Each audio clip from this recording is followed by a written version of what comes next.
So you do quite a lot of community work and workshops and things like that. Do you want to tell us a little about like what sort of things it is you're doing workshops on? So I guess like with the type of things I explore in my music, like through talking about like knowledge and how important it is for like communities to empower themselves with understanding of who they are and where they come from. A natural progression of that was kind of going into the community and doing bits around that. Right. So it kind of started from doing the Blue Peter thing and going and doing like a poem with them. And then I started getting asked to like appear in schools and help young kids unpack their identity through spoken word. And then it just kind of snowballed into something that I wanted to create a proper project around. So I collaborated with a friend of mine called Paris, who's a PhD student. And we created like a little collaborative company called, a collaborative project, sorry. She gets mad when I say it's a company, called Black in Manchester. And we did a few things. So like we did a workshop at a local school. We spoke at the Royal London College of Psychiatry on like their webinar about Black music and mental health. We also did some workshops in the community just talking about like hip hop ownership and just like the commodification of Black culture and just how important it is to, I guess, help control the narrative. If people are earning money from our narrative, then it's important that we have control over it as well. Okay. Can we pull up is there like a social media thing? I mean, or like, or if you is go on my gram, not to kind of bait myself up, but if you How convenient. if you go on my Instagram, there's like pictures and stuff from the one that we did. Or Twitter has like some tweets. I think there is footage from the thing on Twitter. Like there's a link for the Royal London Psychiatry one. I actually got quite mad in it. It was really funny. So there's always like this generic stock response when you talk about like hip hop, and the immediate thing that happens in academic circles is that someone will say, well, what about the misogyny? How can this art form be holistic if there's so much misogyny in there? And so obviously hip hop does have bits of misogyny in there and it does need unpacking, and that's part of the culture that needs to progress.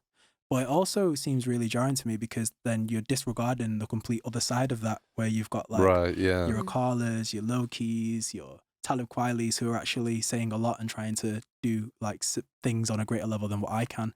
And so I actually got really annoyed at that person and went mad at them pretty much on the thing. I didn't realize until I watched it back. I was actually really triggered.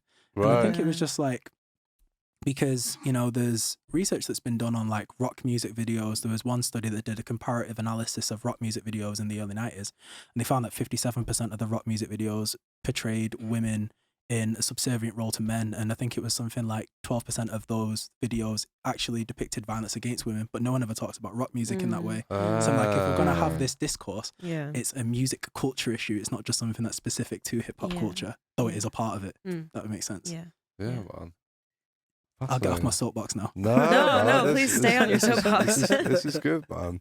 So how long have you been doing the like sort of workshops and stuff, or is it something you ever thought you'd do? Nah, look at me. Do I think people would listen to me? Like it just kind of happened, didn't it? Like, I guess just kind of, I talk a lot of stuff in my music, innit? And because I've got the knowledge to back it up, and I've got great friends who can help me do that, it just became like a natural progression, I guess. And I've ended up doing things like, I can see my gram there. This is so professional. I'm enjoying this.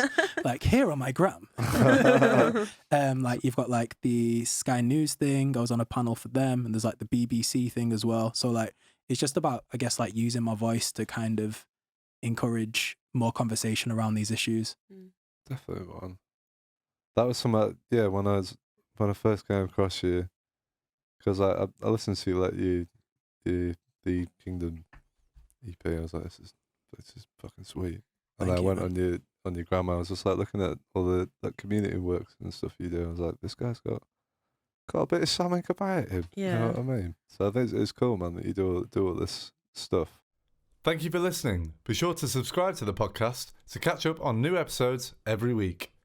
Also, check us out on our Facebook and Instagram at RecRooms, where you can find out about our other exciting music series. We also have this and all our other episodes of the podcast up on our RecRooms YouTube channel for your viewing pleasure.